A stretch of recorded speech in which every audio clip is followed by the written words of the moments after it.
This is a Scream Queen production.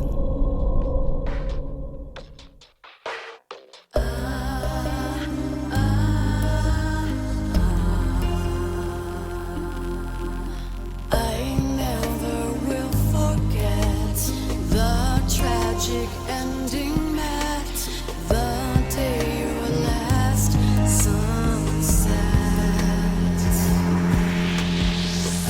So dead, so dead, so dead, so dead.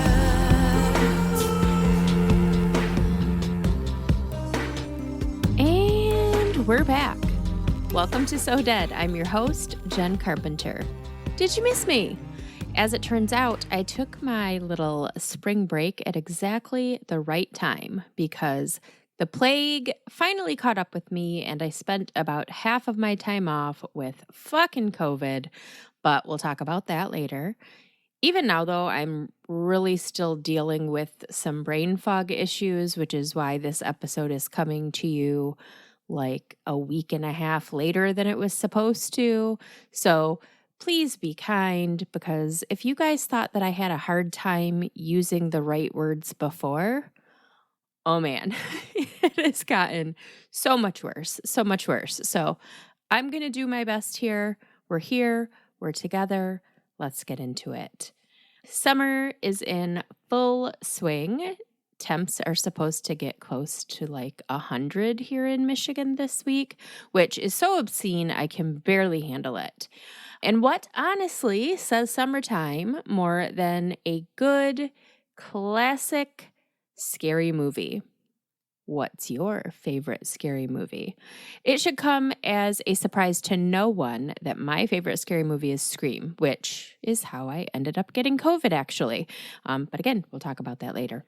There were lots of good teenage slasher flicks that came out in like the late 90s, early 2000s during Scream's heyday. One of those movies was Jeepers Creepers, starring a little baby Justin Long and Gina Phillips as siblings Derry and Trish, who are driving home from college for spring break down a desolate country road when things take a wild turn, changing their lives forever. I know you know this because we've all seen Jeepers Creepers, right? But did you know that the movie was inspired by a real-life crime that took place right here in little old Michigan? Now, we all know that in the movie, the big bad is of supernatural persuasion. So how can that be based on a true story, right? It's all about that opening scene. A man and a woman driving down a desolate country road on a beautiful spring day, only to find themselves suddenly being tailgated wildly. We're talking bumper to bumper by a madman in a big old rusty van. They manage to pull over enough to get him to pass by them, but then they encounter him again a bit further down the road. As they approach an old abandoned building, as one often does while driving through the country, they see this man again, out of his van behind the building, dragging a bloody sheet. He sees that they've seen him, so he gets back in the van and he starts tailgating them again, trying to run them off the road.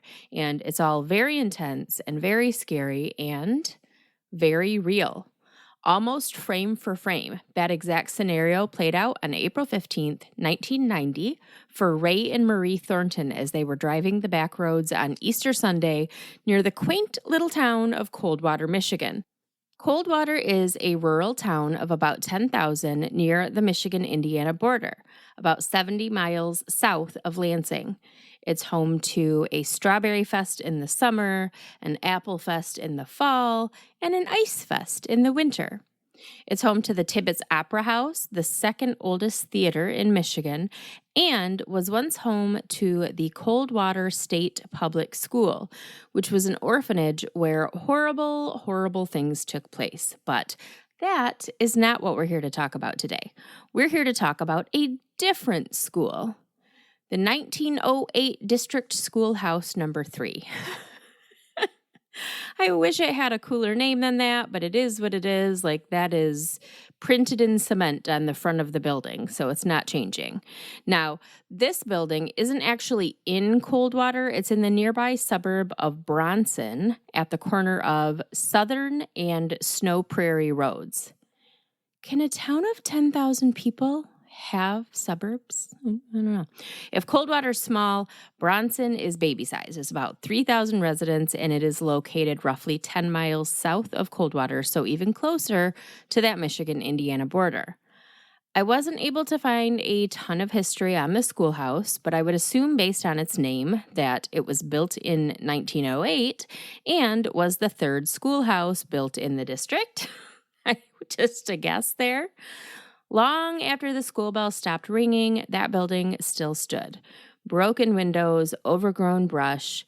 For a long time, it served as a barn for sheep, which, as you can imagine, absolutely gutted whatever was left of the interior.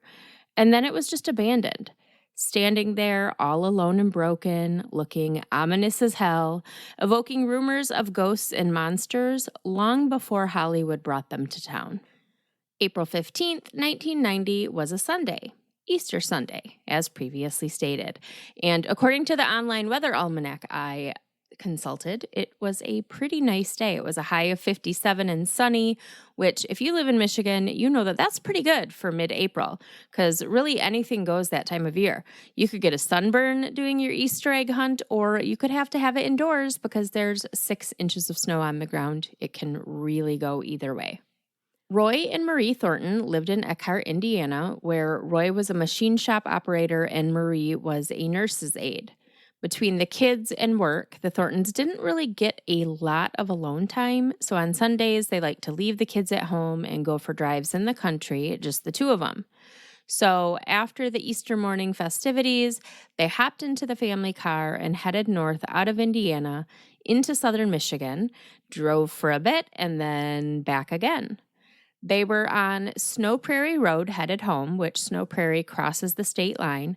They were going slow, about 20 to 30 miles an hour, so they could take in the scenery and just talk. The speed limit on those desolate country roads is usually, like 55, 60 miles per hour, but there were no other cars on the road, so it wasn't a huge deal that they were going so slow. As they passed through Bronson, that small town just outside the still small but slightly bigger town of Coldwater, a maroon and cream striped passenger van approached from behind, and it was coming in hot. Was it though? Because, the Thorntons were really just way too cold. They were going like half the speed limit. So, of course, an approaching vehicle, even one going the speed limit, is going to seem like it's flying to them. So this van gets right up on their bumper. Roy speeds up, but the van does not let up at all. And then the van swerves into the oncoming lane to pass them, even though they're on a hill at this point and visibility was limited. When the van cut back over in front of them, Marie took note of the license plate, the letters GZ followed by a series of numbers, and she made a joke. GZ. Geez, he must be in a hurry. LOL, best joke I've ever heard. The Thorntons were a bit rattled, but they continued on as the van disappeared from sight, right? Like at this point, it's still kind of on them. They were going way too fucking slow on this road, so it's not out of the question that somebody would run up on them, swerve around them, pass them, and take off. Like that's not odd behavior when you're going 20 instead of 60. They drove another mile or two south, and then as they approached that old abandoned schoolhouse on the corner of Snow Prairie and Southern, Marie noticed a man in the field out back. Remember, they were going super fucking slow, so she was able to get a good look. There was a tall white guy, which we gotta always watch out for those, with dark hair dragging a sheet stained red. Marie, a nurse's aide accustomed to dealing with bodily fluids on a daily basis, was sure it was blood, and a lot of it. But Roy, who was a man, was convinced it was just paint. As they watched this man, they noticed him watching them. Like eye contact was made. So he knew that they saw him, and they knew that he knew that they saw him.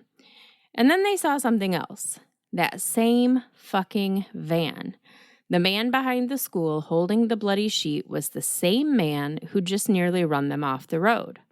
The Thorntons kept driving, albeit slowly, and while Marie insisted that the man was dragging a bloody sheet, Roy just didn't think that made any sense. The man in the van had just passed them. He knew they were coming down the road.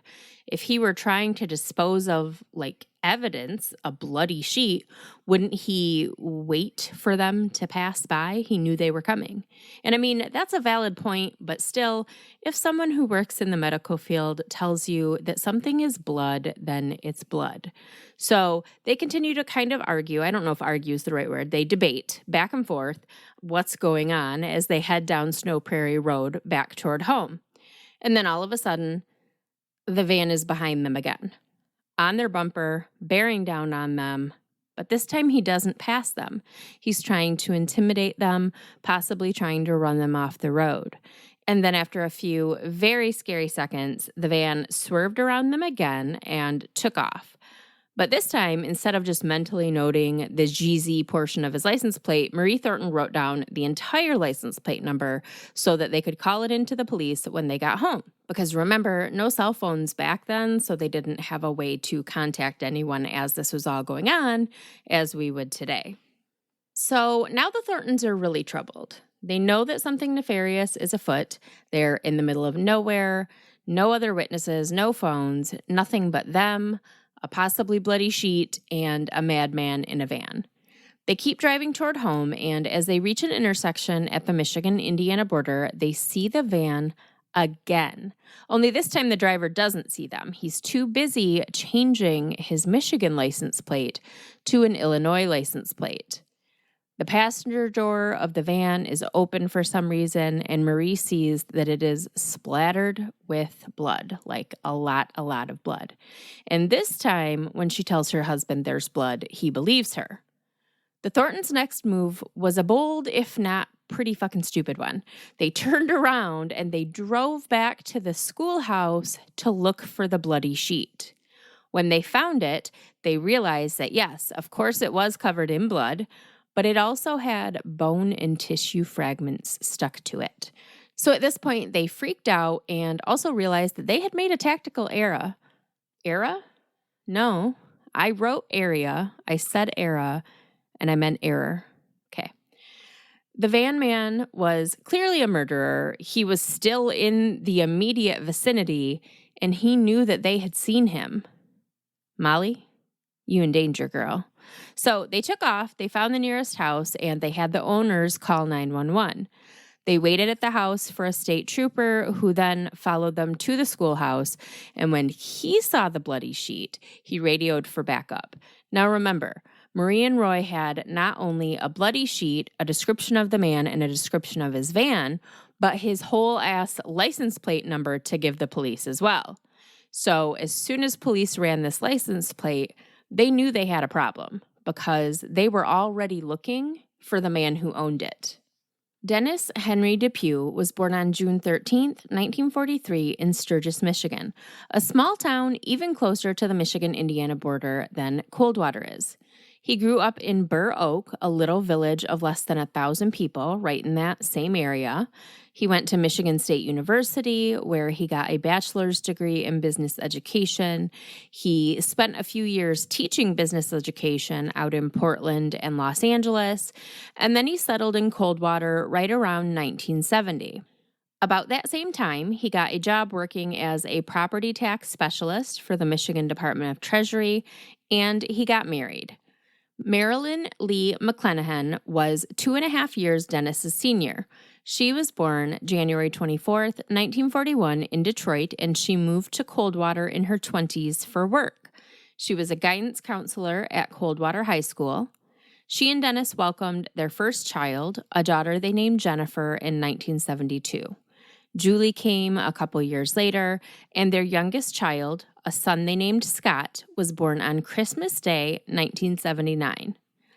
The De Pews were viewed by those who knew them as a church-going, all-American family.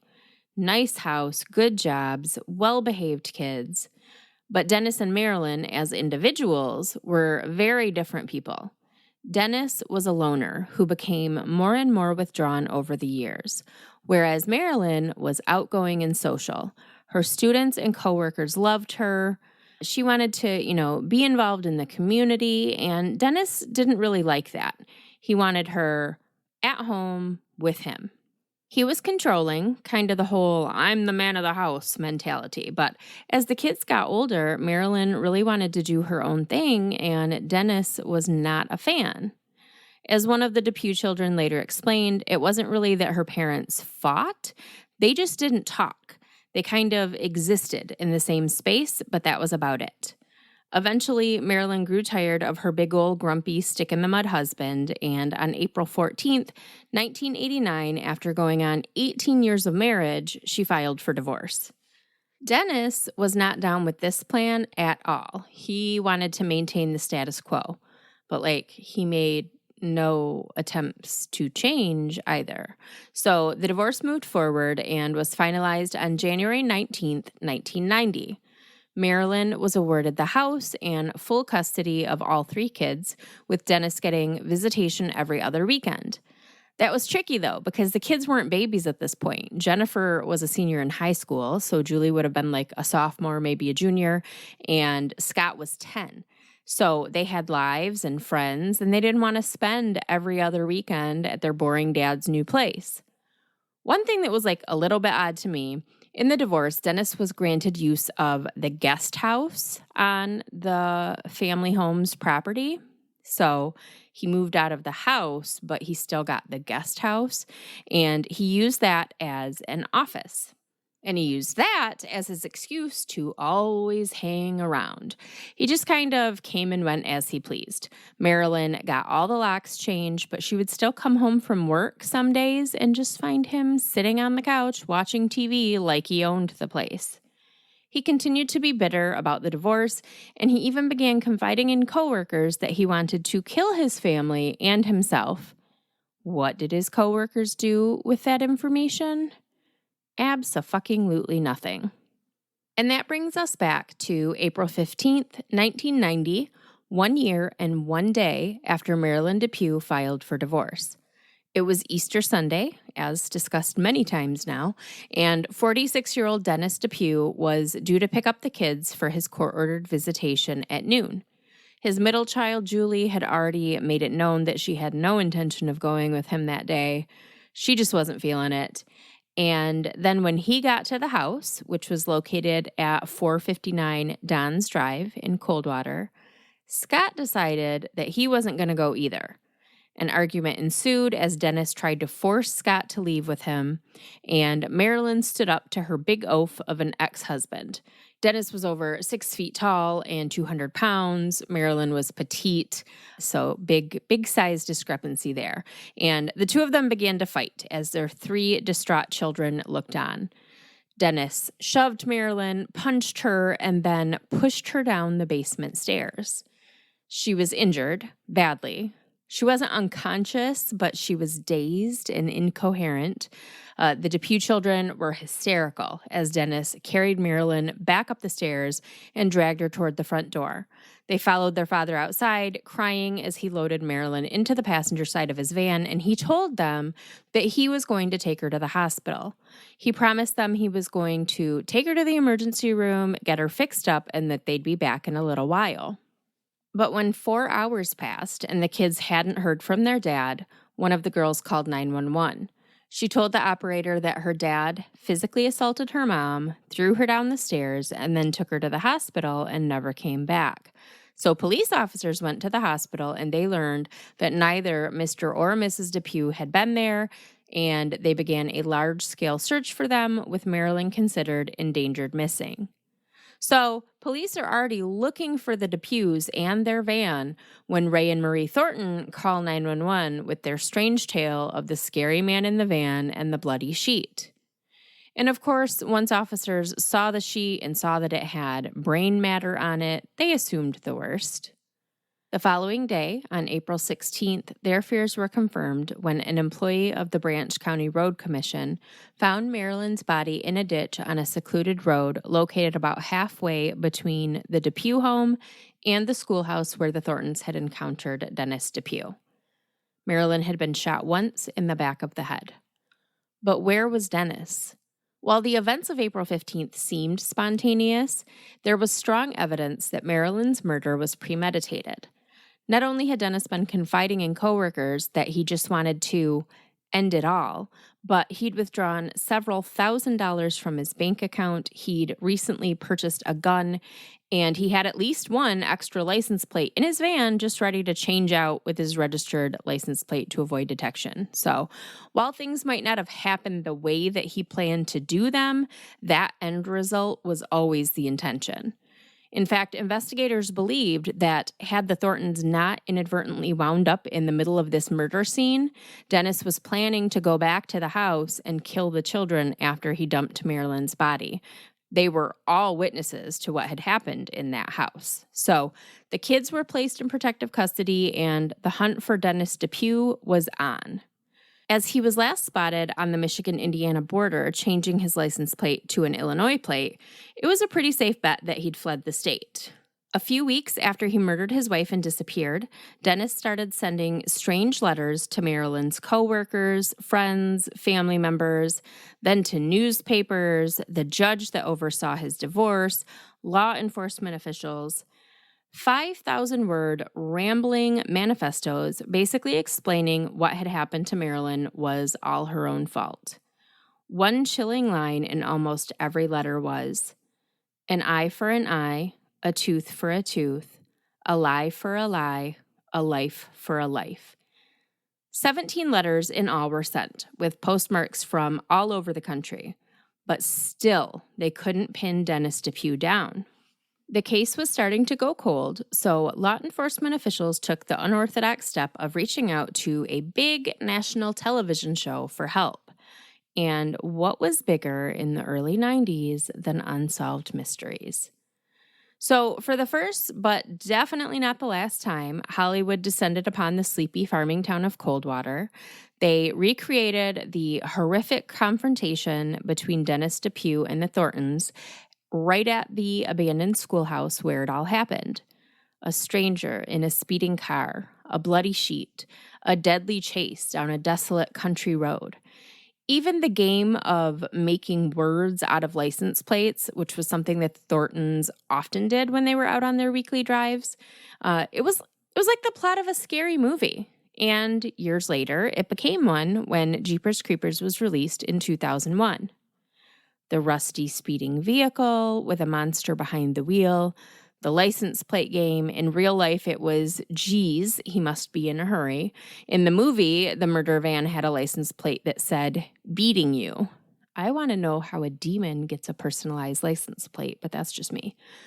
The abandoned building, the bloody sheet, the deadly chase. From there, the movie and the real life story were vastly different, obviously, but I dare say that Dennis De Pew was much scarier than the monster in the movie, and honestly, a lot fucking uglier. Have you seen photos of this man? He looked like a real life Herman Munster, which that's not fair to Herman Munster even, honestly. I don't know. He was scary looking. Like, had I encountered him in my day-to-day, I would have been terrified. As a child, as a grown woman, he would have scared me. Anyway, point is, unsolved mysteries was the key. The key to all of this. It was the inspiration for the movie, of course, but it also brought long overdue closure to the family of Marilyn De Pew, and very, very quickly. On March 21st, 1991, nearly a year after Marilyn's murder, a segment about her case aired on Unsolved Mysteries. In Grapevine, Texas, a suburb of Dallas, a man by the name of Hank Queen sat down to watch the broadcast, unaware that it would change his life forever. Hank's live-in girlfriend, Linda Blizzard, was out running errands when the show started. I don't like that. Live-in girlfriend. He lived with her. It was her house. He lived with her. She didn't move in with him. He moved in with her. Semantics. Anyway, if you remember the OG Unsolved Mysteries with the one and only Robert Stack, you know that each episode featured multiple stories. And the story about the De Pews didn't start until about halfway through the episode. Linda returned home mid-broadcast, and she found Hank frantic. He stood in the doorway to the living room, blocking her view of the TV, and he told her that he'd just gotten a call that his mother was very ill. He had to leave, right then, late at night, to go to her. Linda offered to help him pack, but as she tried to pass him into the living room, he stopped her. He redirected her to the kitchen, and he asked her to make him some sandwiches for the road. She did, and by the time she was done, Hank was shuffling her out the door with him. His van was in the driveway, which she thought was weird because he always kept it in the garage with the garage door closed. Hank kissed and hugged Linda goodbye, and then he was gone.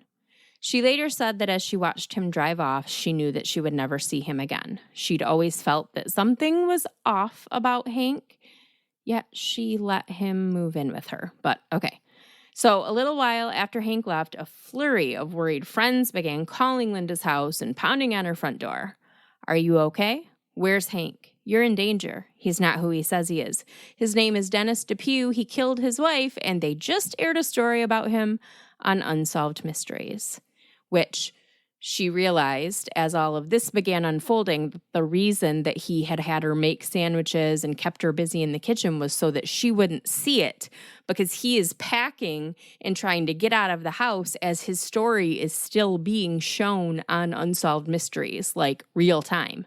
Just imagine not only getting news like that, but getting the news as the end credits for Unsolved Mysteries are scrolling by on your TV screen in the living room that the man was just in moments earlier that they are looking for. Linda was shocked, of course, but she immediately picked up the phone and called the Unsolved Mysteries hotline. She was able to not only give them Dennis De Pew's alias and most recent location, but the license plate number from his van, because he was using another fake plate by this point. She had written it down once due to the whole not trusting him thing. A few hours later, in the great state of Louisiana, a trooper clocked a rickety old van speeding down the highway. He began to follow the van as he ran the plates and certainly was not expecting them to come back as belonging to one of the most wanted men in the country. He began pursuing Dennis De Pew, who gunned it, and soon other officers joined. He crossed the state line into Mississippi, and for 15 miles, officers from multiple agencies chased him. He blew through 2 roadblocks before officers shot out his back tires, disabling his vehicle, and he was quickly surrounded. As officers approached, Dennis fired 2 shots through his windshield and 1 out his open driver's side window. So police responded by unleashing a hail of gunfire upon his big ugly van. And they didn't hit him a single time. The bullet that killed Dennis De Pew came from his own gun, the same one he'd used to kill his wife Marilyn a year earlier.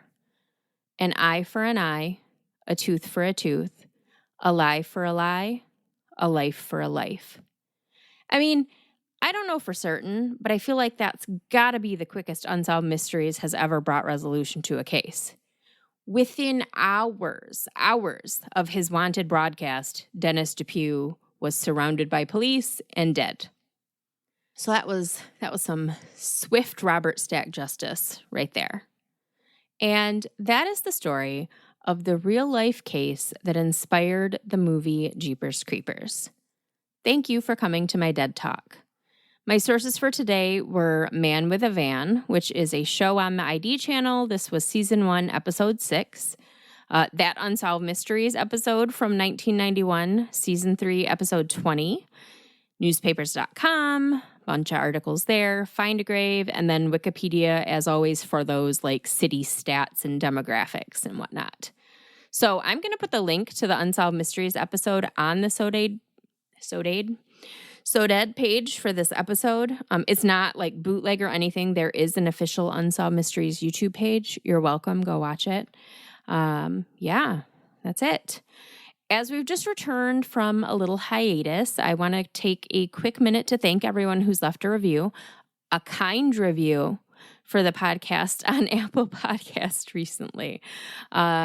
These are getting harder to do because to get these usernames to thank people, I have to go look at the reviews, and some people are just mean. Latest problem is apparently the fact that I leave in when I mess up. It's how I talk. First of all, I take out a lot. I take out a lot of the missteps, misspeaks, misspoken words, all of that.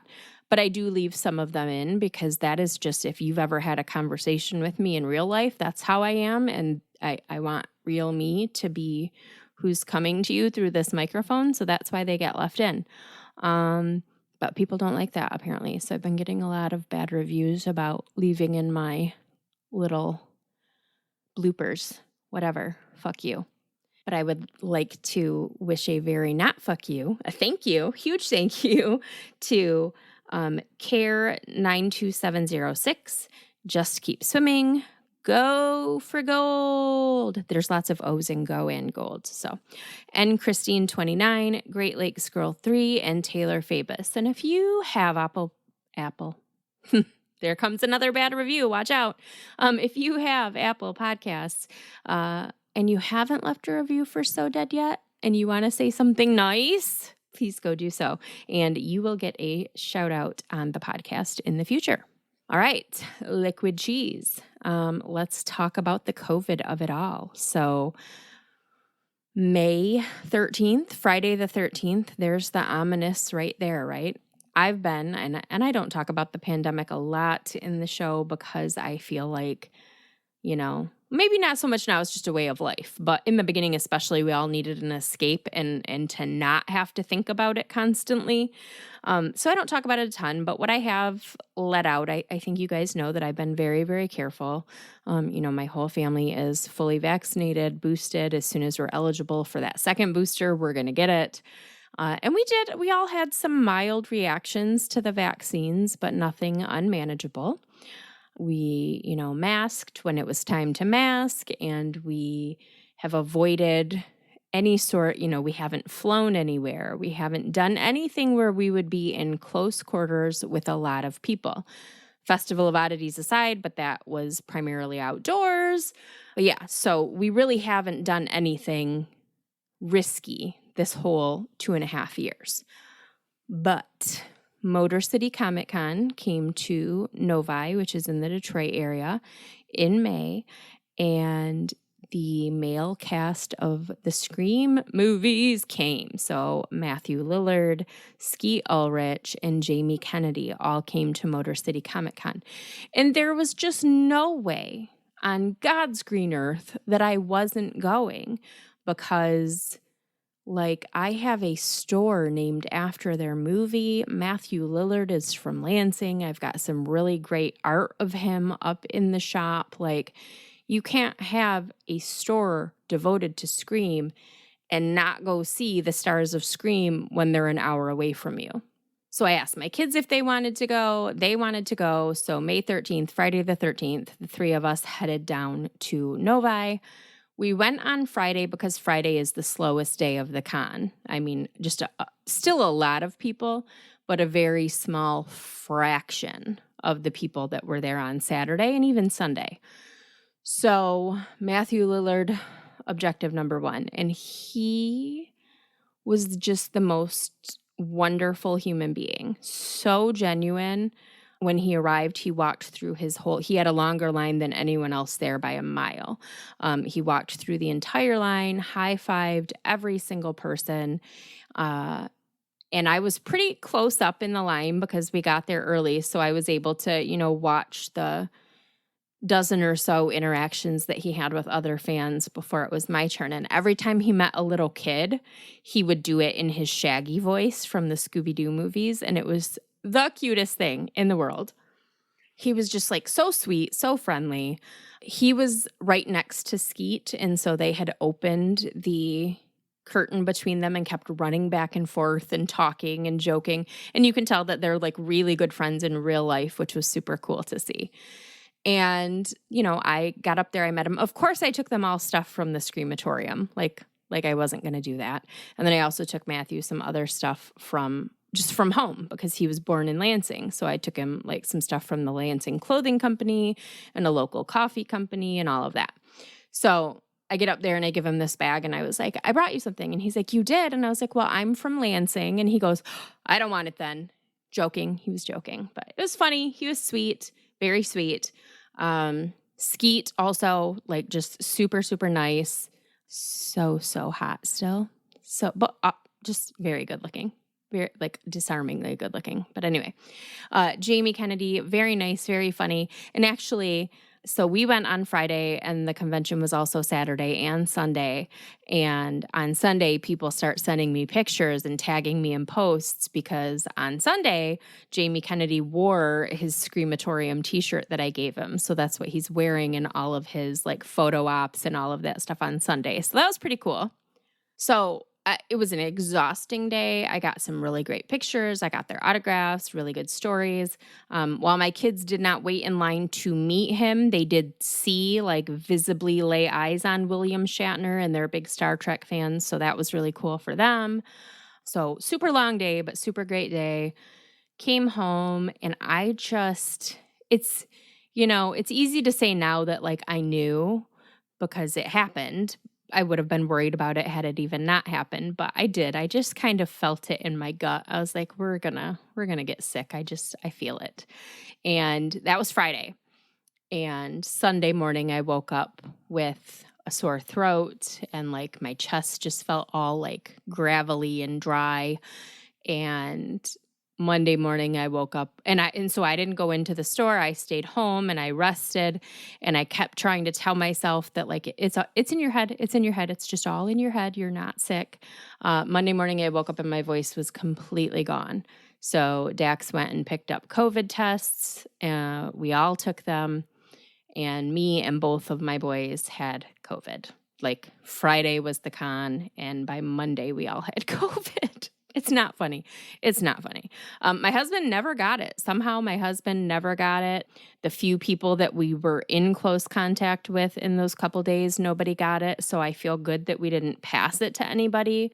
For the most, it was a weird thing. It was a really weird experience and also strange.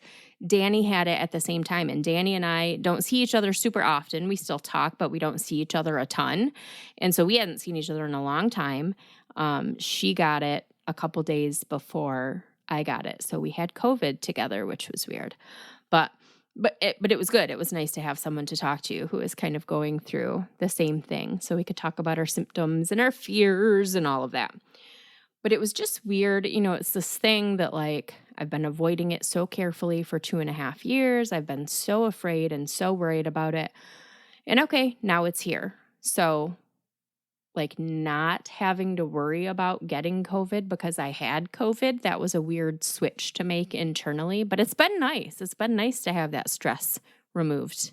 For the most part, for me and the kids, it was just like a really bad head cold, and we're really fortunate. Especially me, I've got high risk factors. I do have diabetes and high blood pressure, go figure. And so I feel very fortunate that it was really just a super nasty head cold, except towards the end, the exhaustion. The exhaustion was a huge thing.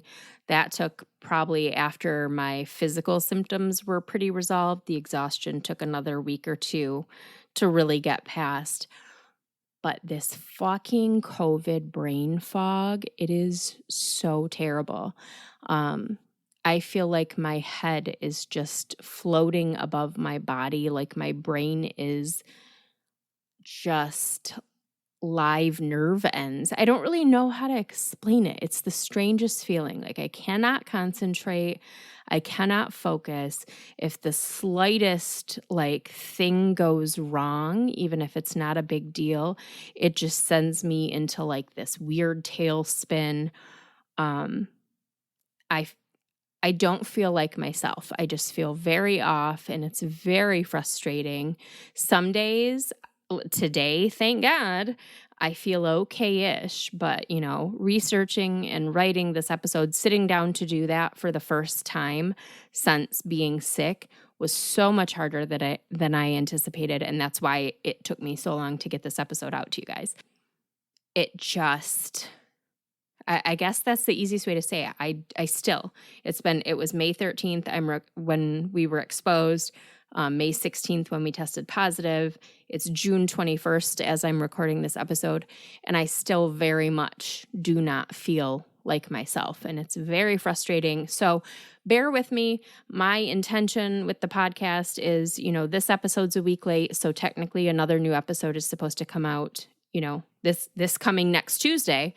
And my intention is for that to happen. I want to get everything back on track, back on schedule. So full episode this week, full episode next week, and then we'll get back into the full episode every other week and mini episode on the off weeks. It's my intention to stay on track at this point, but I also have to be gentle and kind with myself. And if I'm not doing well, there may be some delays here and there. And so I hope that you guys will stick with me, hang in there, all of that, and stay safe. I know a lot of you have had COVID and had your own experiences. A lot of you have had it more than once at this point, which, like, the thought of getting it again, no thank you. It's not the sickest I've ever been, but it's the after effects have been worse than any other time that I've been sick, and I hate it. But I guess at least we got it doing something cool, and now I've met almost the entire Screamcast. Just got to get Dewey and Gail Weathers in there, really. Okay, so upcoming, like I said, new episode next week. If you're not following me on TikTok, I'm trying to get back into it. I really, just like my whole life has been on pause, really, and it's frustrating. So TikTok is Scream Queen 517. Go follow me there. Things going on at Dead Time Stories. July 2nd is the birthday of Keith Morrison. And if you've been to the store, you all know how much we love Keith Morrison. In fact, we just adopted a shop cat. I'll talk about him next week. And his name is Morrison, after Granddaddy Keith. So July 2nd, it's a Saturday. It is his 75th birthday, and we're having a birthday party for him at Dead Time Stories. Is he going to be there? Of course not. Would we love for him to come? Of course we would. But I think that Keith Morrison has better places to be on his 75th birthday than in my store. So come out on July 2nd. We'll have some sales on books that feature cases that he's covered. We'll have some special Keith merch. We'll have probably cupcakes. I haven't decided. Some kind of dessert aspect going on. So yeah. Anyway, new episode, another one coming next week since this one's so late. And until then, keep shining, you magnificent what the fucks.